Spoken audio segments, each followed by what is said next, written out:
Hey everyone, it's Andrew Klavan with this week's interview with Douglas Wilson. We've been talking to a bunch of people about personal things because I think we are going to rebuild this culture and rebuild this world. We're going to do it one person at a time. And even if we are going to fail to do it, the people who rebuild their lives are going to be survivors, the remnant of the truth. And Douglas Wilson has written a new book called Keep Your Kids, How to Raise Strong Kids in an Age of Therapeutic Sentimentalism. He sent me his own introduction that says Douglas Wilson is the senior minister of Christ Church in Moscow, Idaho. He's an award-winning novelist, but has written a number of other books that didn't win nothing.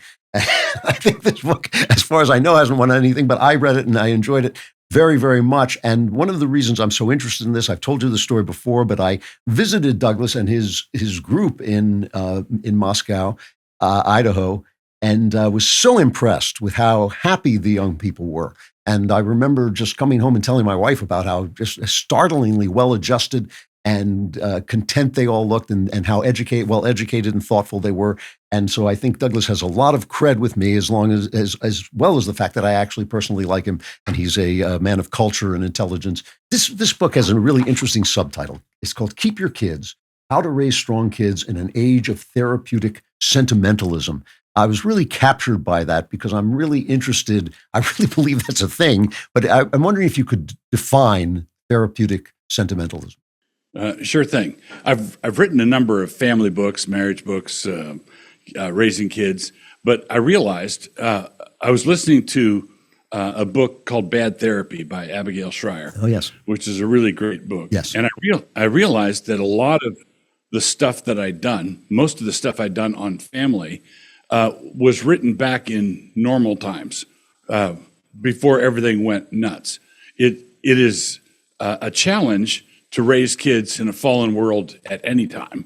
You know, the world's never been a perfect place, but at least the world used to be right side up. And I recognize that a lot of the parents, young parents with little kids, were bringing up children in clown world, which my wife and I did not have to do. There were godly people and ungodly people, and there were worldly people, and there were saintly people, and that was pretty straightforward, being able to navigate. But we have arrived in a time where a lot of the normal standards have just simply been inverted.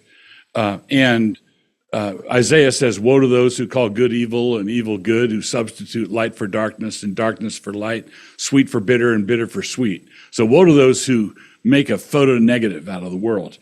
And child rearing used to be the task of equipping your child to navigate an objective world, getting your child equipped so that they knew how to accommodate themselves and challenge and appropriately make their way in the world. Today, parents have bought into the assumption that they need to get the world to accommodate itself to the child. Okay, and what they do there, and accommodating the world to the child reduces to getting the world to accommodate itself to the child's feelings in the moment. Okay, so what is Billy's truth? What does Billy want to be? Well, Billy can be anything he wants to be. And it used to be 50 years ago, you can be anything you want to be, meant you could be an airline pilot or a CEO or go into politics. Now, you can be anything you want to be, is you can be a raccoon, you can be a girl if you want, you can be anything you want. And in order to get to that nonsensical state, you have to pretend that the world is malleable Play-Doh and that the world can be shaped and fitted to whatever feelings are going on in the child right now. And so consequently, it used to be that your child would have a collision with reality, and parents would say, well, things are tough all over and you've got to learn to suck it up. And yeah, I know you had a bad time with your teacher in junior high there, but actually the world is a lot like this. You're going to be employed by people just like that in about 15 years, and we're going to help you figure out how to do this. Well, now children are flattered and just endlessly flattered, and they're told that everybody must bow and scrape to their feelings. And then, of course, this is a recipe for chaos because feelings change. Other people who are being catered to have completely different set of feelings. And so another subtitle for this book would be How to Raise Children in a World That Would Have Been the Way It Is Had You Never Been Born. I would like to know, I have these mixed feelings about therapy. Therapy helped me out very much in a crisis in my youth. My wife is a marriage counselor, so that's a kind of therapy. And yet, I also believe that there is this kind of emanation from therapy. There are a lot of bad therapists out there, for one thing, but also there's this kind of emanation of therapy that does have this weird effect of making it seem that you're not responsible for anything. I guess what I'm wondering is why you call it therapeutic sentimentalism exactly, why you think that comes out of the therapeutic world that we're obviously in. Yeah, that came out of reading Abigail Schreier's book, Bad Therapy. And of course, I've done a boatload of marriage counseling. I'm a pastor. I counsel people. So I'm not against that. I believe that we are given to one another, and someone who has the gift of insight and wisdom can certainly help someone else out, sometimes by being there, sometimes with a word of wisdom. But for many years, I've distinguished counsel from counseling. So counseling can be something where a person's, it's like an attorney-client privilege. So the person goes to the therapist, and they're paying the therapist, and it's the therapist's job to take their side. Just like if you go to an attorney, it's his job to represent you. But in biblical counsel, or counsel that's at least rooted in the way the world is, I would say it's the counselor's job to represent reality. Right. So if you go into a counselor and you say, "Here's my sob story. Here's what happened to me, and let me tell you all about how they treated me," and the counselor is no more than an emotional support dog, where they're there and, okay, whatever you say, as long as you pay the bill, whatever you say. The counselor and the counselee are going to float off like two helium balloons. At the same time, God has given us, we're social beings, we live in community. There are many instances where a wise counselor can do an enormous amount of good, but it has to be rooted in the way things are. We don't get to daydream. Yeah. As I saw a great T-shirt once, gravity, it's not just a good idea, it's the law. I'm reminded as you're talking about one of my favorite scenes in the TV show The Sopranos, where the mobster's wife goes to an old Jewish therapist, and she's trying to explain everything in these psychological terms, and the therapist kind of delivers some Old Testament wisdom and just says, "No, your problem is you're evil. Your problem is you're involved with evil." It's really a shocking scene. There's a concept. And so, if I could just add on to that, as I do pastoral counseling all the time, and there's a lot of bad secular counseling out there. But I know one counselor here in town who is a good, reasonable Christian man, gives good counsel, and one of the things is he believes in sin. Yeah. He believes that people do bad things, right? And they need to come to grips with that. You can't just drug up someone to deal with the guilt. Guilt, fear, and shame need to be addressed with the gospel and not with meds. Yeah. No, it's really that the meds thing drives me insane. It's absolutely true. You have a concept in this book. I can't remember now if it's a chapter title, but you use the term that I really liked, love and its counterfeits. Could you expand on that a little bit? Because we all love our children so much, and we all, we want them to love us, and it is part of parenting to have to do hard things. What did you mean by its counterfeits? That ties in with the word sentimentalism in the subtitle. So, for example, there's a passage in Proverbs where it says, "A man who does not discipline his son hates his son." Right now, a loving father is going to say to a son who's misbehaving, he's going to say, "I love you too much to let you go out into the world like that." If you go out into the world like that, you're going to get creamed, and you're going to get creamed by people who don't love you nearly as much as I do. So there's a difference between the sentimental love, the treacly love that flatters. Oh, my child can do no wrong. My child is, well, he's very busy. He's gifted, right? He's the sullen, angry kid at the birthday party, a little rain cloud raining on everybody, and the parents say, "Oh, he's gifted." What they're doing is they're making excuses for him, and because they're not providing the discipline that helps him figure out what the world's actually like, they are setting him up for disaster down the road. And this takes different forms. But if you stopped the parent who's being sentimentally overly kind and said, "Do you describe this sentiment that you have right now as hatred?" They would say, No, I adore my child. That's why I flatter them. That's why I give them everything they want. That's why I cater to their every wish and whim and so forth. And I would say, yes, your sentiment, your emotion is one of love, but the impact of what you're doing is tantamount to hatred. You're destroying your kid.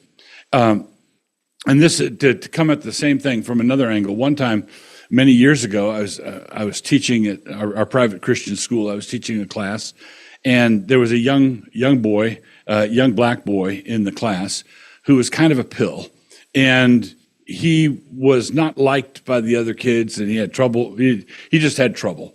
And I was having a parent conference with his mom, and she was convinced that the other kids didn't like him and were picking on him because of his color, right? And she was wanting to circle the wagons, wanting to coddle him because the world was not coddling him.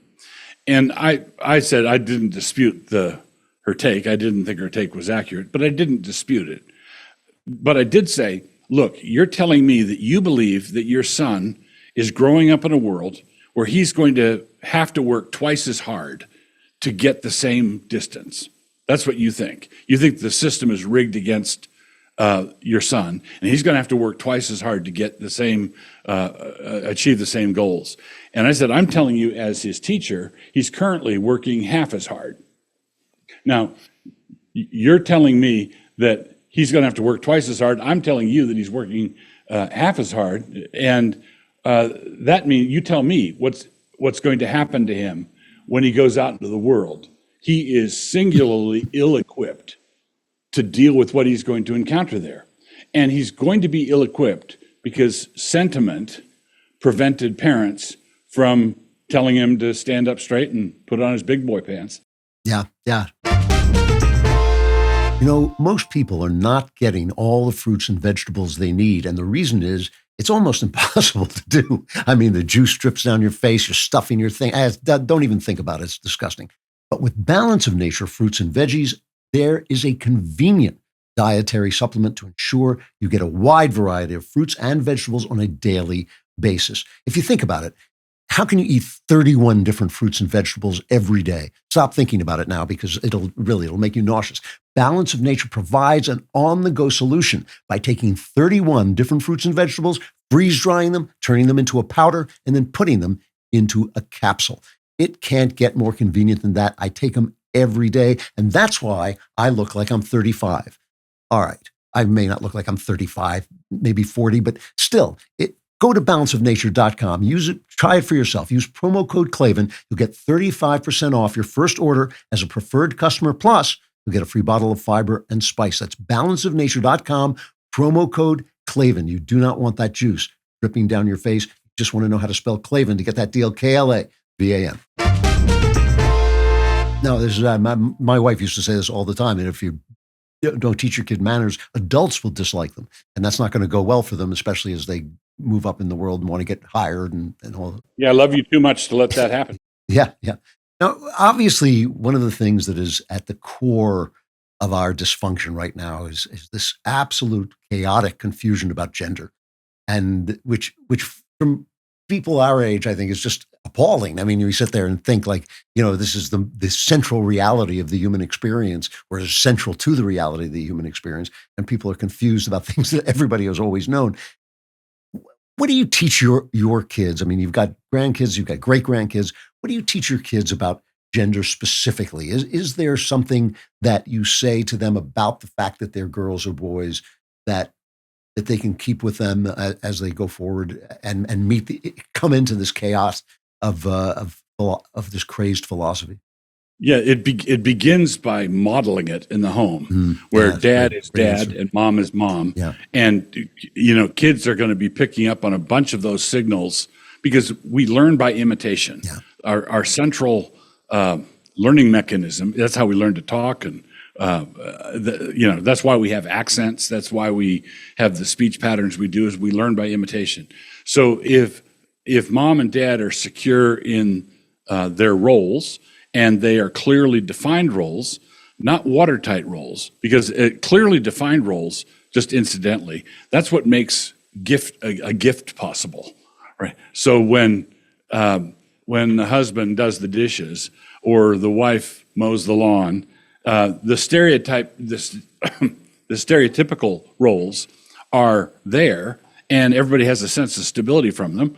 But there are times when everybody has to pitch in and lend a helping hand, and that's just normal life. So one of the things that I would say is model it or live it out. The second thing is, it's astonishing what kids will pick up on that way. One time when one of my daughters was a little girl, very, I think preschool, they went to the pediatrician, and the pediatrician had some sort of, there were some pictures that kids had drawn on the wall, something like that. And the pediatrician said something like, the boys draw trucks and the girls draw houses with smoke coming out of the chimneys because this is a social construct that we teach them to do this. And they were Nancy and my daughter were leaving, and my preschool daughter said to her mother, "She doesn't have any kids, does she?" That's great. I heard of one situation where some feminist parents gave their little girl a dump truck, model dump truck and construction gear and stuff, and so she had the truck in bed and tucked it in. Fed it with a bottle. Yeah. So basically, then that leads to the third thing is I think that we need to teach our kids to obey their chromosomes. God didn't just haphazardly throw you together from pieces out of a junk drawer. In Genesis 1, it says that God made them male and female. In the image of God created he them. So male and female is the way God configured the world as a way of manifesting or declaring his image. That's his signature. It's his signature on the painting. And the illustration I use to talk about this, and I think this is a good way to talk with your kids, is let's say there was a king lived in a castle on the hill, and there was a village down below, and the villagers hated the king. They just didn't like him. But he was too powerful to do anything about it. They couldn't assault the castle. He had a strong army and so forth. But they hated him anyway. Well, they can't reach him. They can't topple him. They can't overthrow him. The one thing they can do down in the valley is they can burn him in effigy. They can make an image of him and burn that image. And that's what this transgender insanity is. We bear the image of God, male and female, and the transsexual revolution is trying to burn God's image in effigy. Is there a way that we can mar or destroy or erase that signature, and instead of the signature of God, put the signature of man on it, and the sky's the limit, we tell ourselves. 58 genders or whatever Facebook says. and you can toggle from one to the other. All that matters is your feeling, because remember, the therapeutic sentimentalism demands that the world bow and scrape before your feelings, and not the other way around. When you're a pastor and you're making frequent reference to the Bible, and I, imperfect though I may be, I mean, I can certainly honestly say that Christ is the center of my life, as imperfectly as I may follow. And I'm sure you're asked this all the time. I'm asked this all the time. Can people be good people and not believe in God? And of course they can. But it does seem to me that the logic of what you're saying depends upon the bottom line of faith in something that looks very much like the God of the Bible. And in other words, so that people can, of course, be good people, but they're not being logical in their goodness. And I think that things that don't make sense ultimately collapse.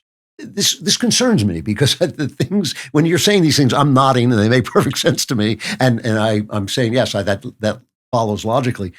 Is there a way that you ever address people who are not believers that makes sense?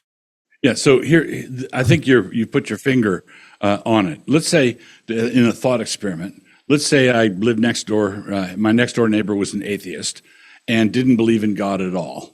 I'm perfectly capable of getting along with him and having conversations and perfectly capable of being friends with this person who doesn't believe in God. And if we were to go on vacation, I wouldn't have any trouble asking him to take in our mail or to put out the trash or do different things. I wouldn't have to. My Christian faith doesn't obligate me to believe that when we drive around the corner off on vacation, he's going to run over and burn down our house because he's an atheist, right? So that kind of civic goodness is something that is obviously the case, that you can have a Buddhist on one side and an atheist on the other and a Christian in the middle, and it's possible to get along, okay?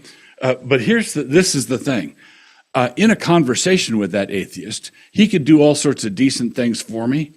What he cannot do is give me any reasonable account why. Yeah, that's true. Yeah, right? Yeah. He can't answer the most basic questions. And because of this, because men are individually inconsistent and are capable of being inconsistent, it's worth pointing out that men collectively are always consistent with their presuppositions. And there has never been an atheistic society or an atheistic nation that wasn't a hellhole. Okay? Because the presuppositions will work themselves out collectively. If there is no God above Stalin, then Stalin is God. If there is no God above Pol Pot, then Pol Pot is God. If there is no God above the tyrant, then the tyrant is God. And so if he wants to starve the Ukrainians, or if he wants to do whatever it is he wants to do, 100 years hence, if he remained in power until he died, he gambled correctly. Just look at Auschwitz, look at Buchenwald, and then superimpose over that John Lennon's inane song, "Imagine." You look at the Auschwitz gas chamber, above them only sky, right? Imagine there's no heaven. The universe doesn't care, right? And you have the atheist has to be more. I think needs to be more intellectually honest and rigorous with himself. I traveled with Christopher Hitchens a number of years ago, and we made a documentary together. And he could get really morally indignant about certain things, but he couldn't explain why he was getting morally indignant. Because all we are, if there is no God, all we are is meat, bones, and protoplasm. All we are is time and chance acting on matter. We are the froth on the waves. And why get indignant about anything that's going on? Why? My thoughts are simply what these chemicals in this bone box will do at this temperature and under these conditions. So where's this indignation coming from? Yeah. Now, I always wondered this when people on the left talk about racism, and on the atheist left talk about racism, I always think I know why. I believe racism is a grave sin because it's a sin against the image of God. It's essentially saying you can't see the image of God in a certain colored face or a certain kind of face. But I don't know why they are. I don't know what their problem is, and ultimately, exactly, that's exactly right. Yeah. And if someone says, "Oh, you're saying an atheist is going to be a genocidal murderer," no, I don't believe that. But I do believe that if an atheist confronted with a genocidal murderer would have no answer, would have no explanation, would have nothing that he could say to him. So this creates a responsibility in us to talk into the secular world at some length. Now, you have it easy because you're a pastor, so you get to just say those things. But as an artist, I think about this quite a lot because you want to meet people in some sense where they are, and I personally don't believe because I think it makes the world a better place. I believe because I think it's true. I mean, I'm absolutely convinced that this is, when I'm reading the Bible, I'm reading an account of people telling me things that happen. What do you think is the key for speaking into, if you had wanted to give people advice on how to speak into the secular world without being just annoying and turning people off, which I guess is counterproductive, where would you begin? Yeah, I would. If I were speaking to Christians, to preachers or street preachers or evangelists or whatever, I would turn to the Christians and I would say, please make a distinction between confidence on the one hand, which is attractive, and bombast, which is not. Okay? So security, confidence, security, a secure belief that these are, in fact, the words of God, is powerfully attractive to people living in a rootless generation. We are living in times where everything's just upended, and people are not designed to live that way. And so if a rootless person comes across a rooted person, and they are confident that Jesus is the way and the Bible is his word, and they speak with confidence, that's going to be mighty attractive. At the same time, the counterfeit of that is thumping your chest and standing on the chair and preaching in rotund vowels. No, brethren, that kind of thing. You don't want to do that. You want to simply say these are the words of God. I found this is, as this cliche goes, evangelism is one beggar telling another beggar where he found some bread. This is wonderful. It's answered things for me. Let me share it with you. So that's the general approach that I would encourage believers to take as they're sharing the gospel, as they're living it out. Confidence is not the same thing as bombast. That said, you want to say, look, here's another illustration, one that I learned from my dad. Let's say, and I'm not recommending, this is just a thought experiment, I'm not recommending this, but let's say you're going to mug somebody, and you came up behind them and stuck your gun in their back and said, give me your wallet. And the person laughed gaily and said, you can't do this to me, I don't believe in guns. Now, the thing that would be hilarious, the thing that would make the illustration hilarious would be if the mugger said, oh, I'm sorry, and put the gun away. Right. Right? Well, now the problem is not that the muggee doesn't believe in guns. The mugger doesn't believe in guns. So if I refer to the Bible, if I say, well, God's word says this, and the person I'm talking to laughs gaily and says, well, you can't do that. I don't believe in your Bible. That's to be expected. But if I get embarrassed and go red in the face and put my Bible away, the problem is not that he doesn't believe in the Bible. The problem is that I don't believe in the Bible. So if he says, I don't believe in your God, I can say, well, that's funny you should say that, because in in Psalm 14:1, it says, the fool has said in his heart, there is no God. Right? So you speak to the person's condition from the word with the absolute rock solid certainty that God's word stands sure.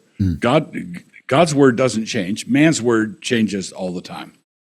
I'm out of time, but I want to ask you one question out of pure curiosity.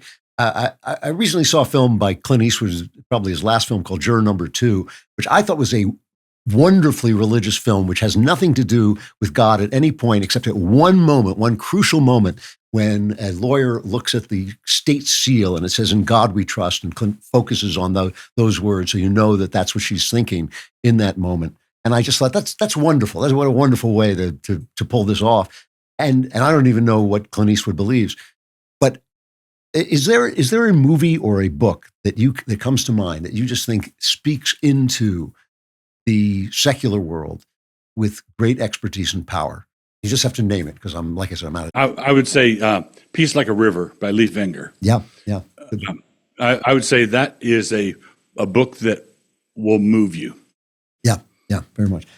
Doug Wilson, the book is Keep Your Kids, How to Raise Strong Kids in an Age of Therapeutic Sentimentalism, but it's only one of many books he has written. It is always great to talk to you, Doug. I hope you have a wonderful Christmas, and hope to see you again soon.